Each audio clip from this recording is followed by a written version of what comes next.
আসসালামু আলাইকুম সবাইকে। আশা করি সবাই বেশ ভালো আছেন। আর্জেন্টাইন ফ্যান যারা আছেন তারা একটু ধৈর্য ধরেন। একটু ধৈর্য ধরেন, কারণ ধৈর্যের ফল সবসময় ভালো কিছু নিয়ে আসে।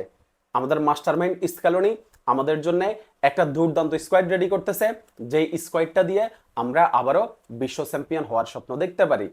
হতাশ হওয়ার কিছু নাই যে ব্রাজিলের স্কোয়াড ঘোষণা করছে, ফ্রান্স, ক্রোয়েশিয়া, এরপর হচ্ছে বেলজিয়াম, আরো অনেক টিমের স্কোয়াড ঘোষণা করছে, কিন্তু এখনো কেন আর্জেন্টিনার স্কোয়াড ঘোষণা করতেছে না?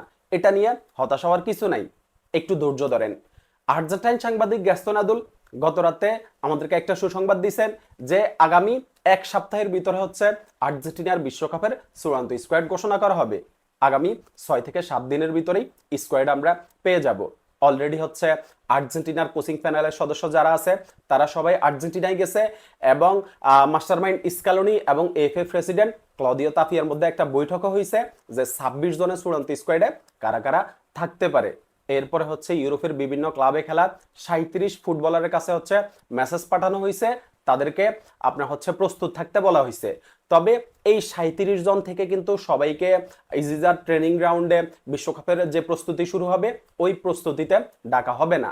খুব সম্ভবত চূড়ান্ত স্কোয়াডে যারা থাকবে অর্থাৎ 26 জনকে হচ্ছে ইজিজা ট্রেনিং গ্রাউন্ডে ডাকা হবে, আর বাকিদের প্রস্তুত থাকতে বলা হবে, যেন হচ্ছে কোনো প্লেয়ারের ইনজুরি হইলে তাদেরকে ডাকলে তারা যেন সাথে সাথে আসতে পারে। এই হচ্ছে অবস্থা। আর স্ক্যালোনি একটু সময় নিতেছে। একটু সময় নেওয়ার পিছনে সবচেয়ে বড় কারণ হচ্ছে প্লেয়ারদের ফিটনেস। বর্তমানে আর্জেন্টিনার বেশ কিছু প্লেয়ার কিন্তু ইনজুরিতে আছে।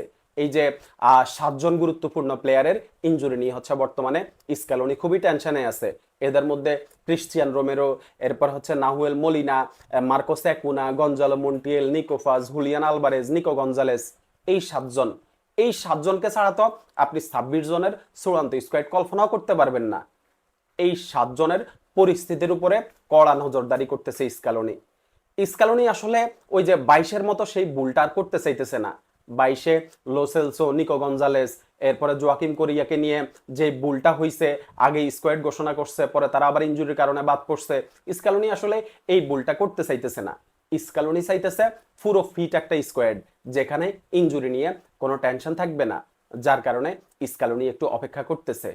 এই অপেক্ষার ফল স্ক্যালোনিকে যেমন ভালো কিছু উপহার দিবে, তেমনি আমাদের আর্জেন্টাইন ফ্যানদেরকেও ভালো কিছুই উপহার দিবে। তবে আমার কাছে মনে হয় যে 24 তারিখের ভিতরে হচ্ছে ইউরোপের সকল ফুটবল শেষ হয়ে যাবে, শুধুমাত্র চ্যাম্পিয়ন্স লিগের ফাইনাল বাকি থাকবে। চ্যাম্পিয়ন্স লিগের ফাইনালে কোনো আর্জেন্টাইন ফুটবলার নেই। সো 24 তারিখে ইউরোপের সকল ফুটবল শেষ হয়ে গেলে 25 তারিখে হয়তোবা স্ক্যালোনি তার বিশ্বকাপের চূড়ান্ত স্কোয়াড ঘোষণা করতে পারে। এরকমই আমি আশা করতেছি, কারণ 24 তারিখে যেহেতু হচ্ছে ইউরোপের ফুটবল শেষ হয়ে যাবে, সেহেতু প্লেয়ারদের ইনজুরি নিয়ে বাড়তি কোনো টেনশন থাকবে না, বাড়তি কোনো প্রেশার থাকবে না।